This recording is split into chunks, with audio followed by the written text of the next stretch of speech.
اچھا، اسلام کا عورت کے بارے میں اوریجنل پرسپیکٹو کیا ہے کہ وہ جیسے امام غزالی کہتے ہیں کہ وہ اپنے شوہر کی دستنگر ہوگی، اس کے غلام، اس کی سروس میں ہوگی، اس کے غلام ہوگی، اس کا پوٹینشیل اس سے کب ہوگا؟ ابن رشد کہتے ہیں کہ نہیں، یہ اس کا پوٹینشیل مرد کے برابر ہے. اور پھر ہم دیکھتے ہیں کہ عقیقے میں بھی عورت کی جو قربانی ہے، جو اس کا عقیقہ کیا جاتا ہے، وہ بھی مرد سے کم کیا جاتا ہے. تو ایسا کیوں ہے؟ ہاں، یہ آپ کو کم والی چیزیں، میں کو زیادہ والی چیزیں بھی گنوا دیتا ہوں، پھر آپ کیا کریں گے؟ مثلا بخاری مسلم میں حدیث ہے، نبی علیہ السلام سے ایک صحابی نے آ کے پوچھا کہ میرا جو حسن سلوک کا حقدار سب سے زیادہ پلانٹ ارتھ پہ کون ہے؟ فرمایا تیری ماں. پوچھا گیا اس کے بعد، فرمایا تیری ماں. پوچھا گیا اس کے بعد، فرمایا تیری ماں. چوتھی بار پوچھا، فرمایا تیرا باپ. اب آپ کیا کریں گے؟ آپ نے تو آدھی مثال دی، میں نے تو آپ کو 1 اور 3 کی ریشو بتا دی ہے. تو ادھر تو یہ ہے اوور آل ہیومن ڈگنیٹی میں مرد و عورت برابر ہے چیز نا. لیکن جب ایک خاندانی ادارہ وجود میں آئے گا، ٹھیک ہے، تو پھر ایک خاندان کا ایک ہی سربراہ ہوتا ہے. دنیا میں کوئی فیکٹری ہے جس کے 2 سربراہ ہوں، حکم ایک ہی چلے گا. کائنات کا بھی نظام ایک کے اوپر چل رہا ہے، یہ تو دنیا نے مان لیا ہے. جو اسٹیبلش فیکٹ ہے آپ ان کو مانیں. اسلام یہ کہتا ہے کہ جب ادارے کے طور پر ایک خاندان وجود میں آئے گا تو اس کی لیڈرشپ مرد کے حوالے ہوگی، لیکن رسپانسبلٹیز دونوں کی اپنی اپنی جگہ ہے. بخاری مسلم دونوں میں حدیث ہے، تم میں سے ہر شخص نگہبان ہے، اس سے اس کی رعیت کے بارے میں پوچھا جائے گا. پھر نبی علیہ السلام نے فرمایا کہ ایک مرد اپنی عورت اور بچوں کے اوپر نگہبان ہے، اس سے اس کے بارے میں پوچھا جائے گا. ایک عورت اپنے خاوند کے مال اور اس کے اولاد کے اوپر نگہبان ہے، اس سے اس کے بارے میں پوچھا جائے گا. ایک حکمران اپنی رعایا کے اوپر نگہبان ہے، اس سے اس کے بارے میں پوچھا جائے گا. تو عورت بھی حکمرانی کر رہی ہے، مرد بھی حکمرانی کر رہا ہے. لیکن اوور آل جب ایک خاندانی ادارہ ہے تو جب ویٹو پاور کی باری آئے گی، پھر وہ مرد اپنی ویٹو پاور یوز کرے گا as a last resort. Otherwise اللہ تعالیٰ نے ڈیوٹی تو مرد کی لگا دی ہے کہ اس نے کما کے اسے کھلانا ہے. قرآن میں تو ہے نان و نفقے کی ذمہ داری مرد کے اوپر ہے، عورت کے اوپر نہیں. حق میں عورت نے دینا، مرد نے دینا ہے. تو یہ ساری کی ساری اپنی فائنینشیل انپٹ، پوری اپنی زندگی کی کمائیاں وہ تو عورت کے اوپر مرد لگا رہا ہے. تو وہ اس کو ڈگنیٹی دے رہا ہے نا، ایک عزت دے رہا ہے نا. تو اس حوالے سے باقی جو آپ وہ والی باقی باتیں کر رہے ہیں نا، اس کی لاجک کیا ہے کہ ہم اس کا حقیقت میں اس کی لاجک میں جو لوگ تباہ آزمائی کرتے ہیں نا، ہم ان لوگوں کے ساتھ ایگری نہیں کرتے ہیں. لاجکس میں بھی بہت پیش کر دوں گا. ٹھیک ہے، اس کی لاجک صرف یہ ہے کہ ول آف گاڈ ہے، خدا کا حکم ہے. قرآن میں واضح ہے لا يسأل عما يفعل وهم يسألون. اللہ کو کوئی پوچھ نہیں سکتا، اللہ ہر ایک کو پوچھ سکتا ہے. یہ جن علماء کو ہم بڑا بنا کے پیش کرتے ہیں، کئی علماء نے اس کی لاجکس بھی دی ہیں کہ دیکھیں جی، عورت جو بیبی گرل ہے نا، بیماریوں کے اگینسٹ ریزسٹنس اس کے اندر زیادہ ہوتی ہے ایز کمپیئر ٹو مرد کے. تو اس لیے مرد کی طرف سے ڈبل صدقہ کرنا چاہیے، اس کو زیادہ بیماریاں لگ سکتی ہیں ایز کمپیئر ٹو عورت کی. لاجک دی ہے لوگوں نے، لیکن میں اس لاجک کو نہیں بائی کرتا. میں کہتا ہوں ول آف گاڈ ہے. اچھا ہاں جی، میں اس سے آگے چلتا ہوں. مجھے بتائیں، یہ علماء یہاں تو تباہ آزمائی کر لیں گے، میں اگلی بات کروں گا کہ ایک دفعہ مرد کیوں نہیں پریگنینسی کی تکلیف سے گزرتا ہے ایک بچے کے لیے، اور دوسری دفعہ عورت؟ یہ انصاف کیوں نہیں ہے؟ اب سارے علماء اور سارے مفکرین اور فلاسفر مل کے مجھے اس کی لاجک پیش کر دیں. الٹیمیٹلی یہ میری بات کریں گے ول آف گاڈ. یہ قرآن کی آیت ہے، لا يسأل عما يفعل وهم يسألون. اللہ کو کوئی نہیں پوچھ سکتا اس نے یہ کام کیوں کیا، اللہ سب کو پوچھ سکتا ہے. اس طرح کے جتنے معاملات ہیں ہم لاجک اپنی ایک لمیٹڈ سوچ کے مطابق دیتے ہیں، باقی سب کے پیچھے ول آف گاڈ ہے. اچھا سر، آپ نے یہ کہا کہ 2-4 یہ جو خواتین ہیں یہ انڈیویجول ایگزامپلز ہیں، جبکہ انڈیویجول نہیں ہے. ہم دیکھتے ہیں کہ جہاں جہاں خواتین کو موقع ملتا ہے، آپ کن الزبتھ کو لیں، آپ گولڈا مائر کو لیں، آپ بینظیر بھٹو کو لیں، آپ عام سے، یہ تو ٹاپ ہے نا جو پاورفل وومنس تھیں. جن سوسائٹیز میں آج خواتین کو موقع ملتا ہے وہاں وہ ہر جگہ اپنے آپ کو دکھاتی ہیں. ایون ابھی آپ ڈی این اے کوڈ کی بات کر رہے تھے، اس کو ڈیسائفر کرنے والے، اس کو سب سے پہلے اس کو کھولنے والی خاتون تھی. سائنس کی ترقی میں جہاں جہاں یعنی ان کو موقع ملے، انہوں نے پوٹینشیل دکھایا کہ وہ کسی سے کم نہیں ہے. اس لیے میرا خیال ہے کہ یہ انڈیویجول ایگزامپلز نہیں ہے. نہیں، میں نے اس طرف تو بات ہی نہیں کی ہے. میں اس حوالے سے بات کر رہا ہوں، مورل ویلیوز کے پوائنٹ آف ویو سے میں بات کر رہا تھا. یہ تو اسپیکٹ ہی آپ دوسرا لے آئے ہیں نا. مورل ویلیوز میں بات کر رہا تھا. جو آپ یہ کہہ رہے ہیں نا کہ جی وہ عرب میں بڑا عورتوں کو مقام دیا ہوا تھا انہوں نے، اور آپ نے 1-2 مثالیں پیش کی، وہ میں اس پوائنٹ آف ویو سے بات کر رہا تھا.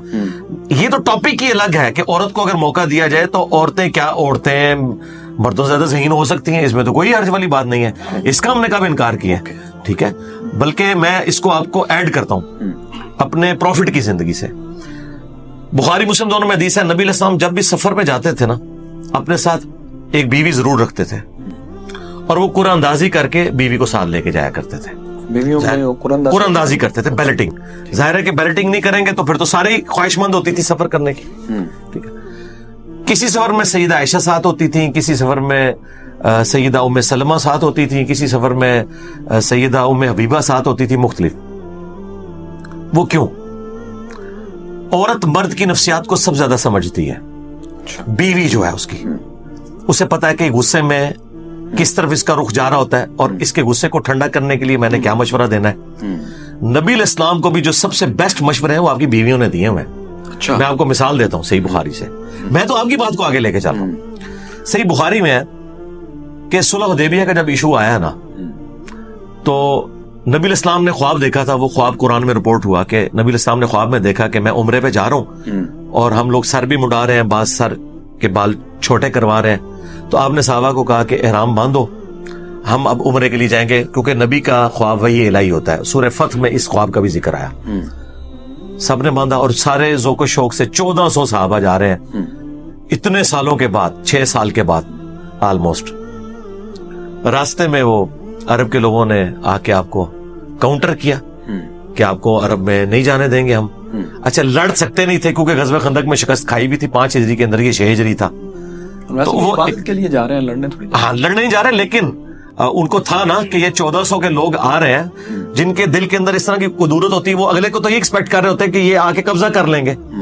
یہ تو ہم کہہ رہے ہیں نا, وہ تو دوسری پارٹی تو ڈری ہوئی ہوتی ہے. تو انہوں نے کہا آپ ہمارے ساتھ پیس ٹریٹی کریں. حدیبیہ کی ہوئی ٹریٹی, اور اس میں ایک یہ تھا کہ اس سال اب واپس جائیں گے. اب یہ بڑی تکلیف دہ چیز تھی, اتنا زیادہ سفر ہو چکا ہے, پھر شوق سے لوگ آئے ہوئے ہیں, پھر مسلمان ہے بھی پاورفل ہے, کیوں جائیں جی. ان کا اس سال تو واپس جائیں, ہماری ناک رکھ لیں, اگلے سال ہم 3 دن کے لیے مکہ خالی کر دیں گے, پہاڑوں میں چلے جائیں گے, آپ لوگ آزادی سے گھومے پھریں اور پھر آپ واپس چلے جائیے گا, تاکہ ہماری بھی عزت رہ جائے کہ ہم بھی اتنے پاورفل ہیں کہ آپ کو روک لیا. نبی علیہ السلام اس پہ بھی ایگری کر گئے.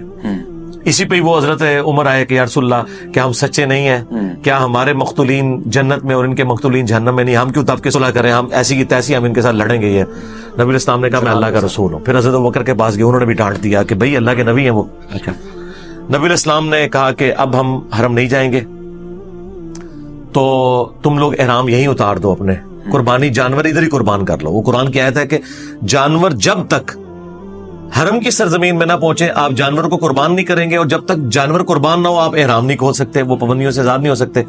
تو نبی علیہ السلام نے کہا کہ بس اب حدیبیہ پہ ہی اپنے جانور ذبح کرو. اب یہ کیسے عزم ہو مسلمانوں کو, بھائی زمانے جاہلیت میں آج تک نہیں ایسا ہوا تھا کہ مینا کے علاوہ کسی اور جگہ جانور قربان ہو, اور ہم دین ابراہیمی کے کسٹوڈین ہو کے اب یہاں حدیبیہ پہ جانور قربان کریں اور احرام کھولیں, ہمارا بس عمرہ بس اس سے ہی ہو گیا. نبی علیہ السلام نے 3 دفعہ کہا, کوئی نہیں اٹھا. آپ امیجن کر سکتے ہیں, تھوڑی دیر پہلے وہی صحابہ, بخاری میں آتا ہے حضور کے وضو کا پانی نہیں نیچے گرنے دے رہے, صرف کافروں کے سفیروں کو یہ دکھانے کے لیے کہ اس نبی کا ہم خون نہیں نیچے گرنے دیں گے. آپ وضو کر رہے ہیں اور وہ ایسے بیٹھے ہوئے ہیں جیسے سروں پہ پرندے ہیں. وہ پورا نقشہ کھینچا ہے اس نے, سہیل ابن عمر نے اور عروہ ابن مسعود نے. تو 3 بار ہو گیا. نبی علیہ السلام خیمے میں واپس آئے. اب میں آپ کو عورت کی ذہانت بتانے لگا ہوں. عورت کی ذہانت پیغمبر کو وہ بتا رہی ہیں, بیوی. حضور نے ام سلمہ تھی بیوی آپ کے ساتھ, اور یہ وہ حضور کی بیوی ہیں جو واقعہ کربلا کے بھی بعد فوت ہوئی ہیں سب سے آخر میں 64 ہجری کے اندر. 61 ہجری میں واقعہ کربلا ہوا ہے. بڑی لمبی عمر پائی ہے انہوں نے. حضور نے کہا دیکھو میں نے ان کو کہا یہ آج تک ایسا ہوا نہیں ہے, اور یہ تو کر. انہوں نے کہا یا رسول اللہ چھوڑ دیں, آپ اٹھیں اپنا جانور قربان کریں اور اپنا احرام کھول دیں, دیکھیں یہ کیسے اٹھتے ہیں. یہ آئیڈیا حضور کے دماغ میں کیوں نہیں آیا, جن کو وحی کی تائید بھی حاصل ہے. یہ اللہ نے امت کو بھی میسج دیا ہے کہ ایک عورت کا بھی دماغ وہاں جا سکتا ہے جہاں ایک مرد کا دماغ نہیں جاتا. اچھا, حضور اٹھے, اپنی بیوی کے مشورے میں عمل کیا.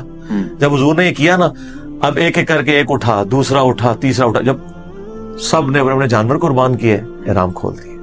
یہ صحیح بخاری میں, یہ کوئی کہانی شریف نہیں ہے, یہ چیز بتا رہی ہے کہ نبی علیہ السلام اپنے سفر میں اپنی بیوی کو ساتھ رکھا کرتے تھے, اس لیے کہ وہ اپنے مرد کی نفسیات کو سمجھتی ہے, اس کا درد سمجھتی ہے, اور وہ مشکل وقت میں اسے بڑے اچھے طریقے سے گائیڈ کر سکتی ہے.